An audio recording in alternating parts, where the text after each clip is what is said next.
Thank you for joining me for another Ask Me Anything type session. Today's question is from Jennifer Hope Safe, and her question is, aren't you ever scared of being out in public? So I thought this was an interesting question to spend a little bit of time on. I think it's one that is going to resonate quite a lot with people, and I did a little bit of a role play video recently on dealing with going out for the first time and how this can affect people. Previously I answered a question about my first time out and how I experienced that, etc. So this is something of a follow-up to that discussion. For me, the question of safety in public, it's really one of perception versus reality. I've been through various situations in my life where I felt unsafe, and the vast majority of those occasions have had nothing whatsoever to do with being dressed up. They've mainly been to do with a incident, something that's happening, generally being out late, drunk type events, football matches, never at rugby matches so much, but certainly at football matches I've experienced that. This idea that you're not safe, and my instinct in that environment, some people's instinct is to get involved in whatever's happening. My instinct is to quietly exit the arena and sort of get away from things and go on with my life. I've got no real desire to be involved in particular dramas or issues, so unless I'm directly involved already, I prefer to sort of make my exit and then look after myself to a certain extent. I don't see the need to get involved in other people's business. Now, having said that, I've never really seen anything that is, let's say, particularly violent or anything where you need to step in and where you feel like you need to help someone. So maybe I've been relatively lucky in that regard. But for me, most of the fear, most of the dread of what things are going to be like on a night out, it's mostly in people's heads. I think we are perhaps accustomed to understanding that there is a risk. There is, we hear about stories of people who are experiencing terrible situations. If you listen to Pink News, or you understand what's going on around the world, or you get any insight on what happens to trans people, horrible things happen to trans people every day. But then horrible things happen to everyone every day. There are, there is no demographic of society that is immune from terrible things happening to them. It happens to children, it happens to women, to men, to straight men, gay women, trans men. It doesn't really matter who it is. Terrible things happen every day. And I think this is one of those things where, in my mind at least, and I can only really speak for myself, there needs to be a little bit of a separation in your own mind between understanding the fear of something and understanding the realistic possibility of something happening. And I think that's an important thing to try to bear in mind at times. When I first went out dressed, I was petrified. I went out, it was my third attempt to go out. I'd got dressed up completely. I'd taken a few pictures. I was all geared up to go out, and then I bottled it. I couldn't leave my front door and get in the car. And I've done that, and most of my sort of fear and my dread of what that evening was going to be about was all in my head. Having gone out that evening, or let's say on my third attempt having gone out, I know for a fact that I had nothing to worry about. The evening was really good. It wasn't mind-blowing, but it was good, and it was a thoroughly thrilling thing to do. Driving in my car for the first time, fully dressed, was liberating. It was an amazing experience, one I'll never forget. That kind of buzz has faded. Rightly so, it's faded. Familiarity breeds contempt. It's one of those things where the more you do something, the less you value the extraordinary nature of what you're doing. And to me, I'm now at that point where I don't anticipate the terrible things that might happen. I'm far more comfortable almost with the mundanity of it, how it's going to be you know, the kind of evening I expect to have. Sometimes if you go to a different location, for example, I recently went out in Bristol, so to drive down to Bristol, park in a public car park, get out my car, fully dressed, totter off down the street, go find the place that we were going to meet up at the Queen Shilling, I think it was, we were going to meet up at, and yeah, new town. I didn't know where I was going, I was following a sat-nav. It was a little bit different and a little bit daunting, similarly to going out in London, jumping in a cab, coming in and out of a hotel, getting some grief from the guy, he's like the doorman. I say grief, it wasn't really grief, but the doorman, as we were coming back, so I'd got all my makeup on, coming back in, and got stopped and asked if I checked in or I was checking in.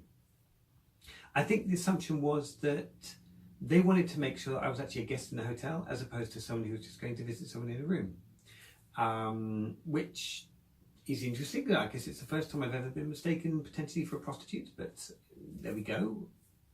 I guess I could take that as a compliment. But those kind of things you have to be prepared for, and they will happen.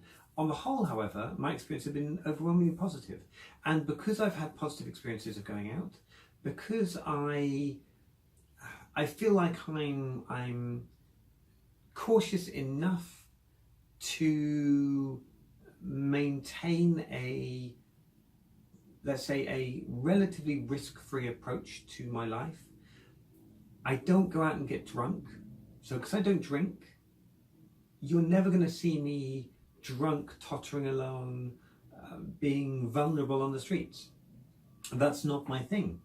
So I don't have to deal with that thing of being unsafe because you're drunk or you're on drugs or you're in some way unable to deal with your your inhibitions, or you're unable to protect yourself.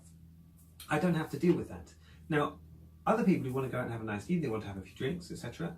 If you're prone to getting so paralytic that you can't stand up, I don't care whether you're wearing a dress or whether you're wearing trousers, you will be putting yourself at risk. You're at risk of doing something that's harmful to yourself, or you're at risk of being harmed by others. And I think that the dress aspect of it, the women's clothing aspect of it, it may make you something of a target if you're vulnerable, but in my experience, the vast majority of people will treat you like anyone else of an alternative lifestyle and will just raise an eyebrow and walk on their way. I've had that walking through London, walking from Covent Garden up through Leicester Square, Piccadilly type area. I've had that. I've had looks from families. It was broad daylight, and I've had a few looks. I'm 6'3" in heels, and I'm not going to blend in. People are going to look at me and think, Jesus. Whether it's a positive Jesus or a negative Jesus, whatever it is, whether it's oh my God, that's amazing, or oh, that's the worst thing I've ever seen in my life. Whatever, you're going to get negative reactions from people. You're going to get, let's say, reactions from people, and you can't really tell if they're positive or negative. For many people, it's just going to be surprise. And with that in mind, my view on scared of being out in public is that I think a lot of people carry baggage with them, and I certainly did when I was starting out. It's very easy to carry your anticipation of what will happen to you out with you, and I know that when I get a look from someone, for the vast majority of time, it's probably a really reasonable, open person who I could have a chat to, but I've just surprised them. I'm not what they would normally see.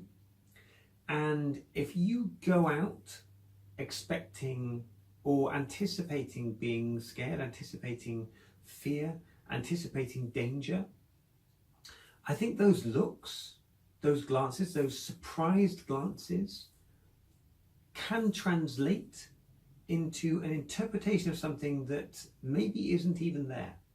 And I think that's one of the things that I've learned, and for me it's the most valuable, is that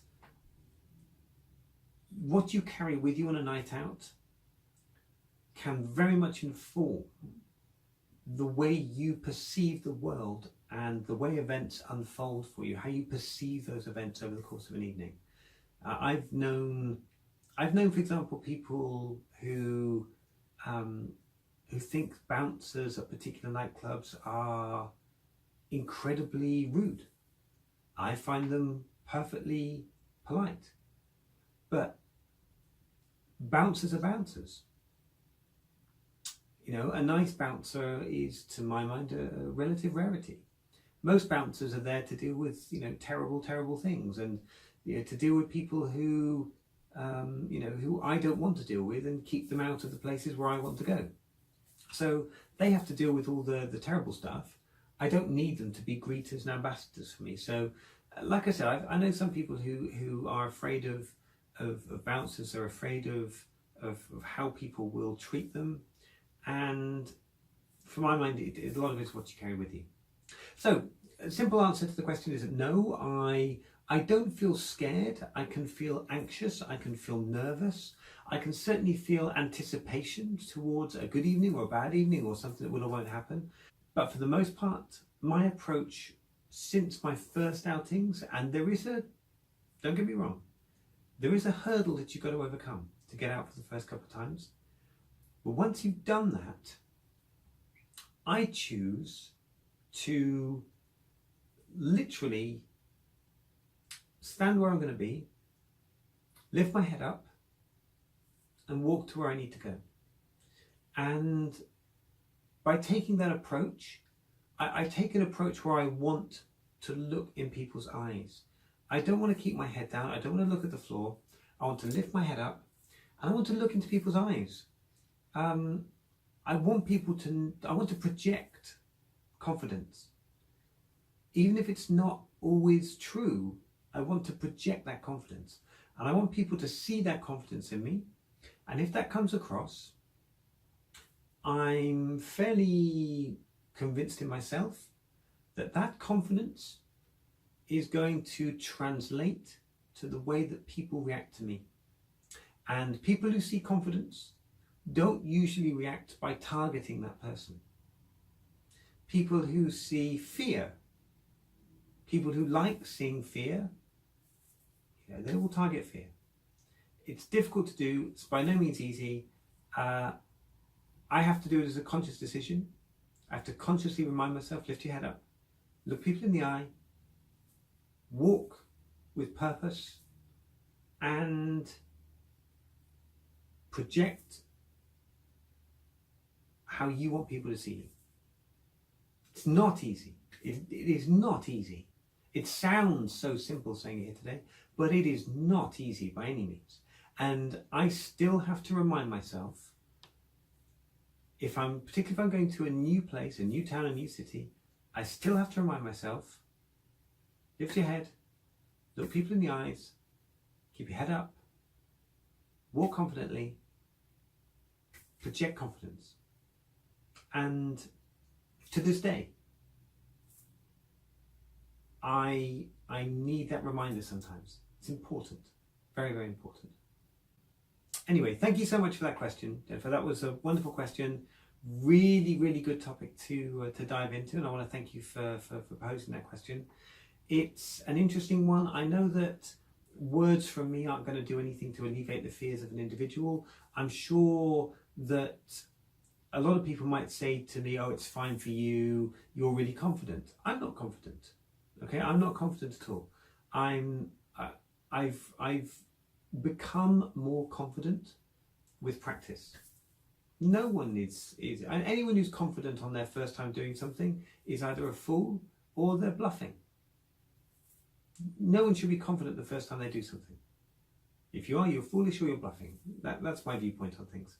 Over time, confidence develops, but even I still need to be reminded every now and again that this is something that I have to project, and I have to work on.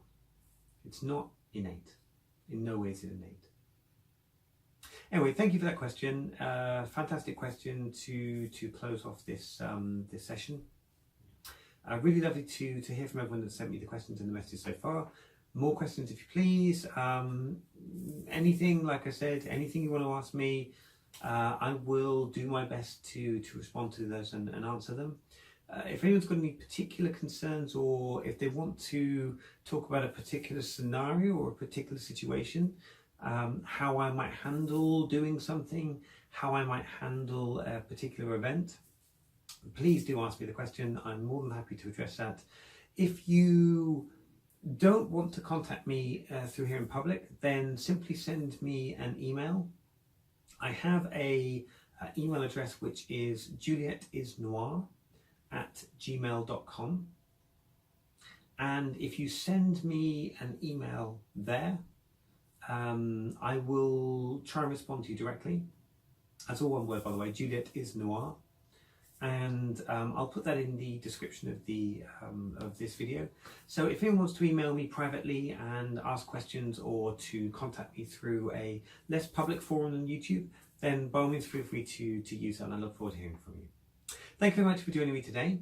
I look forward to talking to you again soon, and bye! Bye!